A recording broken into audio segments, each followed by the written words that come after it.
বাংলাদেশ জাতীয়তাবাদী দল বিএনপি দৌলতপুর উপজেলার বিপ্লবী সভাপতি রেজা আহমেদ বাচ্চুমুল্লাহ, সাবেক সংসদ সদস্য, আজকে ফিলিপনগর ইউনিয়নে দিনব্যাপী 31 দফা তারেক রহমানের জনগণের কাছে পৌঁছে দেওয়ার জন্য যে কর্মসূচি গ্রহণ করেছে।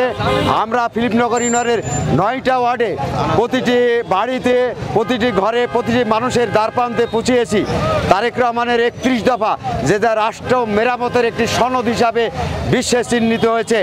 এই 31 দফার মধ্যেই আগামীতে বিএনপি ক্ষমতায় গেলে রাষ্ট্র কাঠামো কী হবে, রাষ্ট্রের রূপরেখা কী হবে, আমরা কিভাবে এই রাষ্ট্রকে মেরামত করে একটি নতুন রাষ্ট্র গঠন করব, সেই লিফলেট আমরা বিতরণ করছি। সেই 31 দফা আমরা জনগণের সামনে পৌঁছে দিয়েছি বন্ধুরা। এই লিফলেটের মাধ্যমে আমরা জনগণকে তারা যাতে বুঝতে পারে বিএনপি কি চায়, বিএনপি কী ধরনের রাষ্ট্র মেরামত করতে চায়, বিএনপির আশা কি আকাঙ্ক্ষা কি। এই 31 দফার মধ্যে জনগণের সমস্ত আকাঙ্ক্ষা, জনগণের সমস্ত আশা, জনগণের সমস্ত ভরসা সেই 31 দফার মধ্যে নিহিত আছে বন্ধুরা আমার।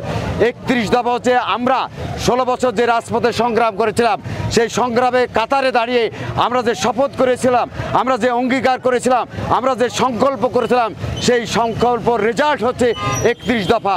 এই 31 দফার মধ্যে রয়েছে গণতন্ত্রের পুনরুদ্ধার করা, ভোটের অধিকার ফিরিয়ে দরকার, একটা ন্যায়ভিত্তিক মানবিক রাষ্ট্র গঠন করা, এই 31 দফার মধ্যে রয়েছে বন্ধুরা আমার। আরেকটি কথা বলতে চাই প্রিয় বন্ধুরা আমার, আমরা যে কর্মসূচি গ্রহণ করছি, এই কর্মসূচির মূল লক্ষ্য হচ্ছে দৌলতপুরের উন্নয়ন এবং শান্তি এবং দৌলতপুরের সম্মান রক্ষা করা। এটা হচ্ছে রেজা আহমেদের মূল লক্ষ্য।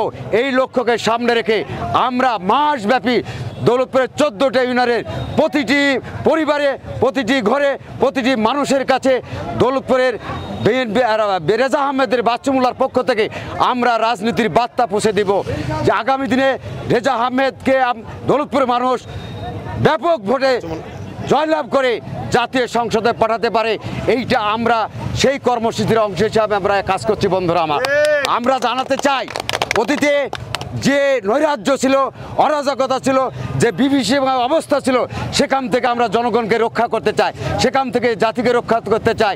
আজকে দৌলতপুরের আনাচে কানাচে যে দুরবস্থা, রাস্তা নাই, ঘাট নাই, স্কুল কলেজ, শিক্ষা, স্বাস্থ্য সমস্ত জায়গায় যে নষ্ট হয়ে গেছে, এইটাকে আমরা মেরামত করে একটি নতুন দৌলতপুর করতে চাই রেজা আহমেদ বাচ্চুমুল্লার নেতৃত্বে।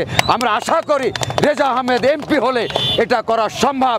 অতীতে তার বাবা আহসানক পচামুল্লাহ যেটা জনগণের জন্য করেছে, তার ব্যত্যয় ঘটবে না ইনশাল্লাহ। আমরা জনগণের কাছে আমরা ওয়াদা করতে চাই, জনগণের কাছে অঙ্গীকার করতে চাই যে আপনারা রেজা আহমেদ বাচ্চুমুল্লাহকে ভোট দিয়ে ব্যাপক ব্যবধানে জয়লাভ করে প্রমাণ করবেন দৌলতপুরের মাটি রেজা আহমেদের ঘাঁটি, দৌলতপুরের মাটি বিএনপির ঘাঁটি, দৌলতপুরের মাটি তারেক জিয়ার ঘাঁটি বন্ধুরা আমার।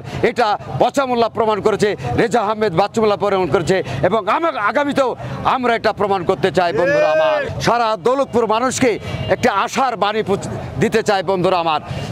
দৌলতপুরের আজকে যে অবস্থা বিরাজ করছে, দৌলতপুরের ধানের শীষের একমাত্র কাণ্ডারি রেজা আহমেদ বাচ্চুমুল্লাহ। দল কখনো ভুল করতে পারে না, তারেক জিয়া ভুল করতে পারে না। তারেক জিয়ার যে বক্তব্য আমরা শুনেছি, সেই বক্তব্যের আলোকে আমরা আজকে সারা দৌলতপুরের ঘরে ঘরে রেজা আহমেদের ধানের শীষের দুর্গ করে তুলতে চাই, যেখানে ধানের শীষ ছাড়া আর কোনো কথার মানুষের মুখে উচ্চারিত হবে না। আজকে সেটাই প্রমাণিত হয়েছে। হাজার হাজার মানুষ আমাদের আজকে এই লিফলেট বিতরণের অনুষ্ঠানে যোগ দিয়েছে, হাজার হাজার নেতাকর্মী আজ এই লিফলেট বিতরণের কর্মসূচিতে অংশগ্রহণ করেছে।